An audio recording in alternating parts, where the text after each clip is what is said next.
Hello, स्वागत है daily preparing dreams में। अगर आपने चैनल को सब्सक्राइब नहीं किया तो प्लीज़ सब्सक्राइब कर लीजिए। आज हम लोग कुछ एडिशनल मटेरियल जो यूपी पीसीएस के लिए इम्पॉर्टेंट है, जो अभी 22 तारीख की प्रिपरेशन में आप लोग कर रहे हो, और पॉलिटी के पार्ट जो लोग ऐड करना एडिशनल मटेरियल है, आप लोग रिवीजन के पॉइंट ऑफ व्यू से आप लोग पढ़ेंगे, ठीक है। जिसको जो जो आर्टिकल हम लोगों ने पहले से ऑलरेडी पढ़ चुके हैं उनके लिए ये हेल्पफुल होगा। एज ए एडिशनल मटेरियल हम लोग यूज़ करते हैं। चलो ये शुरू करते हैं। भगवान श्री श्याम खाटू श्याम का नाम लेकर के शुरू करते हैं। जय श्री श्याम। तो घटना चक्र के कुछ पॉइंट्स जैसे कौन कौन से हैं उसके बारे में डिस्कस कर लेते हैं, ठीक है। तो minimum and maximum strength of members of legislative assembly, हम लोग आज स्टेट की बातें करने वाले हैं। किसकी बातें करने वाले हैं? स्टेट की बातें करने वाले हैं, और स्टेट के कुछ इंपॉर्टेंट फंक्शंस की बातें करने वाले हैं, ठीक है। स्टेट की और स्टेट के इंपॉर्टेंट फंक्शंस की बातें करने वाले हैं। तो मैक्सिमम और मिनिमम स्ट्रेंथ कितनी हो सकती है स्टेट की? तो मिनिमम 60 हो सकती है, मैक्सिमम 500 हो सकती है, और ये डिफाइन किया गया है आर्टिकल 170 में, ठीक है। आगे बढ़ते हैं। हु प्रोरोग्स द विधानसभा, कौन प्रोरोग करता है? जैसे सेंटर में प्रेसिडेंट करता है, वैसे स्टेट में कौन करता है? गवर्नर करता है, आर्टिकल 174(2) के तहत, ठीक है। 174(2) के तहत ये पावर गवर्नर के पास होती है, जो हु प्रोरोग द विधानसभा।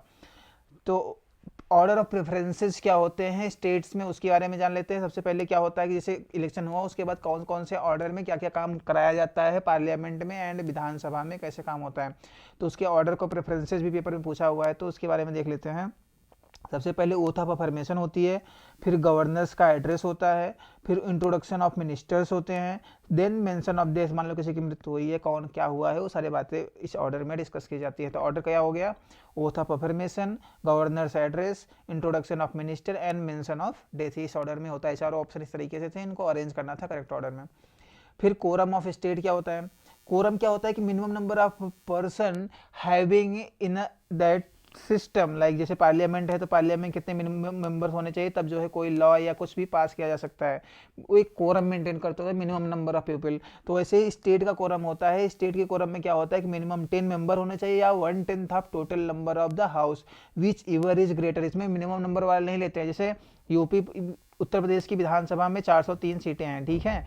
तो इसका 1/10वां भाग कितना होगा? 40.3। तो मतलब 41 लोग मिनिमम होने चाहिए संसद में, मतलब स्टेट के जो विधानसभा है, विधानसभा में मिनिमम 41 लोग होने चाहिए, तभी कुछ भी नियम फॉलो कराया जा सकता है, रूल बनाया जा सकता है, या संसद की सत्र की कार्यवाही चल सकती है। तो इसमें लिखा गया है कि कितने मिनिमम कोरम मेंटेन करने के लिए कितने होने चाहिए, या तो 10 मेंबर हो, या 1/10 ऑफ टोटल नंबर्स, और विच एवर इज ग्रेटर, जो सबसे ज्यादा होगा। तो ज्यादा कौन सा होगा? पहले 10 मेंबर देख लो, या 1/10 करके देख लो कि कौन जो ज्यादा होता है उसी को मिनिमम कोरम मान लिया जाता है। तो उत्तर प्रदेश का कोरम कितना है? 41 मेंबर्स होने चाहिए मिनिमम। आगे बढ़ते हैं। Under article 162 constitution of India क्या है? तो under article 162 constitution of India, extension of executive power of state.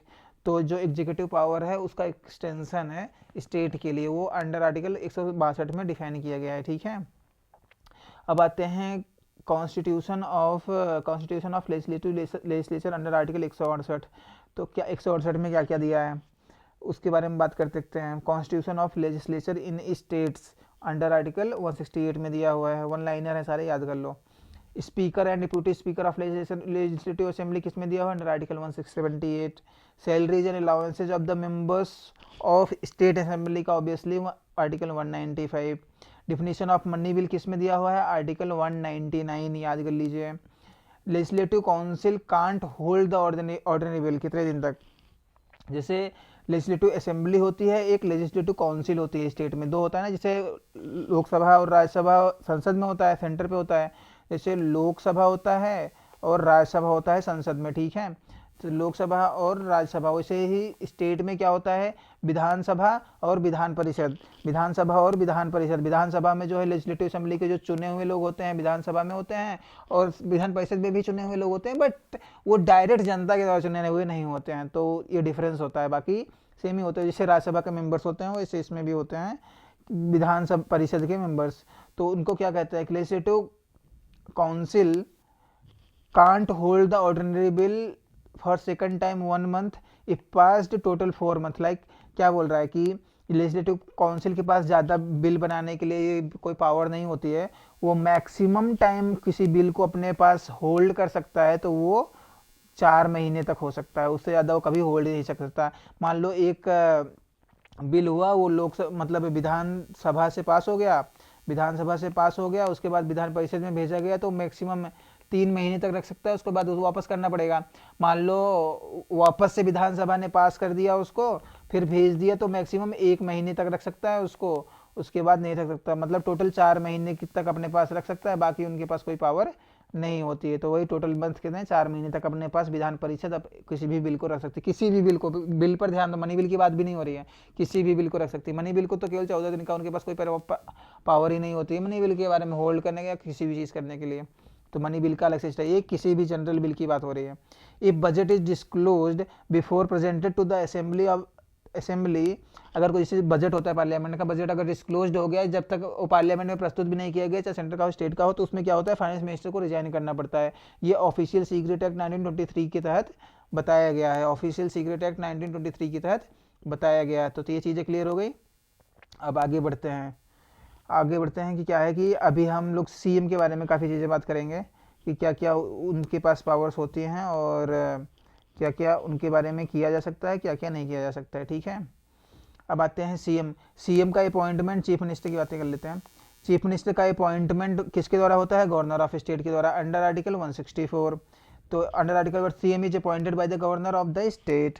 Minimum और maximum strength of council of minister कितने होते हैं, स्टेट के 12 हो सकते हैं। ठीक है, इंक्लूडिंग सीएम 12 हो सकते हैं अंडर आर्टिकल 161 ए के तहत। कितना, आर्टिकल 161 ए के तहत। ठीक है, पे and allowances of minister of state government is determined by the state legislative assembly. State की जैसे वहाँ पे लोकसभा होती है, यहाँ पे विधानसभा होती है, तो इसे हिंदी में समझ लो कि विधानसभा होती है। विधानसभा ही डिसाइड करती है कि मिनिस्टर्स को क्या पे मिलेगा, क्या अलाउंसेज मिलेंगे, वो सब विधानसभा ही डिसाइड करती है। ड्यूटीज सीएम की किस में दिया हुआ है, आर्टिकल 167 में। तो अगर सीएम की ड्यूटीज देखना दिया गया है किसमें, कॉन्स्टिट्यूशन के किस आर्टिकल में, तो 167 में, याद कर लो। Which Indian state had first women chief minister, कौन सा स्टेट था, वो यूपी था। इसमें सुचेता कृपलानी 1963 में बनी थी चीफ मिनिस्टर सबसे पहले। चीफ सेक्रेटरी के बारे में जान लेते हैं। स्टेट का जो चीफ सेक्रेटरी होता है उसके पास क्या क्या पावर होती हैं, क्या क्या फंक्शंस होते हैं, उसके बारे में मान लेते हैं। Chief secretary of state is chosen by the CM, obviously appointed by the governor of the state. ठीक है, he is the head of state and administration machinery. ठीक है, तो administration machinery and has control of administrative body of the state. Obviously हर चीज़ का control जो है चीफ सेक्रेटरी के पास होता है स्टेट का। चीफ सेक्रेटरी के पास सारी पावर होती है और सारी फाइलें, उनका कोई फिक्स टेन्योर नहीं होता है, और सारी फाइलें जो मिनिस्टर्स के पास जा रही हैं साइन होने के लिए, सब उनके थ्रू ही होकर के जाती है, चाहे वो किसी विभाग की हो। For administration of the state every file has to be send to the cabinet through the state chief secretary. तो कैबिनेट में जो भी फाइलें जाती हैं वो चीफ सेक्रेटरी से होकर के ही जाती हैं, डायरेक्ट भेजी नहीं जाती हैं। तो सबसे बड़ी पावर इनके पास यही होती है। और जैसे अब आगे बढ़ते हैं, चीफ सेक्रेटरी के बारे में कुछ दो चार चीज़ें आपने जान ली कि वो जो है सीएम के द्वारा चूज किया जाता है, अपॉइंट गवर्नर के द्वारा किया जाता है, वो हेड का स्टेट का हेड होता है, एडमिनिस्ट्रेशन मशीनरी उसके कंट्रोल में होती है, and has control of administrative body of the state, administrative body का भी कंट्रोल करता है। ठीक है, उनका कोई फिक्स टेन्योर नहीं होता है। उसके बाद उनके एडमिनिस्ट्रेशन में जैसे कोई भी कैबिनेट में फाइल भेजी जाती है, सब उनके थ्रू ही होकर के जाता है। तो मतलब सारे गवर्निंग बॉडी, एडमिनिस्ट्रेशन की बॉडी का हेड जो होता है वो चीफ सेक्रेटरी होता है, और डायरेक्ट वो चीफ मिनिस्टर के लिए काम करता है। तो आफ्टर अयोध्या, अब आते हैं कुछ अलग क्वेश्चन है ये। After Ayodhya incident in 1992 Vidhan Sabha under the BJP rule UP, MP, Himachal Pradesh and Rajasthan यहाँ की डिजॉल्व हो गई थी 1992 में। चूँकि अयोध्या वर्डिक्ट आया हुआ था, उससे रिलेटेड कुछ क्वेश्चन फैक्ट जान लेते हैं कि जब 1992 में अयोध्या का कांड हुआ था, बाबरी मस्जिद डिमोलिशन का, तो वहाँ पे जहाँ जहाँ बीजेपी रूल्ड स्टेट थे उन सबको जो है वहाँ की विधानसभा को डिजॉल्व कर दिया गया था, यूपी, एमपी, हिमाचल प्रदेश और राजस्थान। बिहार जो है डिजॉल्व नहीं हुआ था। ये क्वेश्चन भी पूछा गया था कि कौन सा स्टेट नहीं डिजॉल्व हुआ था, तो वो बिहार ऑप्शन में था, तो इसको ध्यान लो आप लोग। एंड इन 1990 बिहार में कब प्रेसिडेंट लगा, 1995 में, उसके बाद 1980 में। यूनिफॉर्म सिविल कोड अभी बता दो कहाँ कहाँ लगा है पूरे देश में। अब गोवा में तो बहुत पहले से यूनिफॉर्म सिविल कोड है, आर्टिकल 44 के तहत, और यूके में भी यूनिफॉर्म सिविल कोड आ चुका है। तो ये दो स्टेट्स हैं जहाँ गोवा और यूके, तो यहाँ पे यूनिफॉर्म सिविल कोड लग चुका है। पूरे देश में लगेगा कि नहीं लगेगा, ये सरकार क्या करेगी, वो चीज़ें आप लोग समझ लो। यूनिफॉर्म सिविल कोड क्या होता है कि जनरली यूनिफॉर्म सिविल कोड में क्या करते हैं कि ये अंडर आर्टिकल 44 में डिफाइन किया गया है, जिसमें 4 चीज़ों के बारे में बात होता है। पहला है मैरिज है, डिवोर्स है, एडॉप्शन है, मैरिज, डिवोर्स, एडॉप्शन, उसके बाद इनहेरिटेंस के बाद मेंटेनेंस। तो इन सब 4 चीज़ों के बारे में इसमें पावर्स होती हैं। ये पर्सनल लॉ के अंतर्गत आते हैं और इसको बातें की जाती हैं।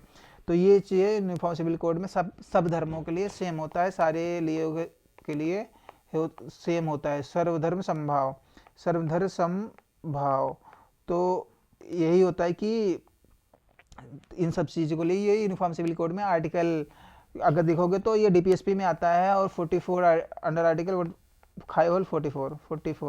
44 में आता है यूनिफॉर्म सिविल कोड। यूसीसी को डिफाइन किया गया। तो यूसीसी में कहाँ कहाँ पे लागू है, एक तो गोवा में और यूके में भी पास हो गया है, ठीक है, गोवा एंड यूके।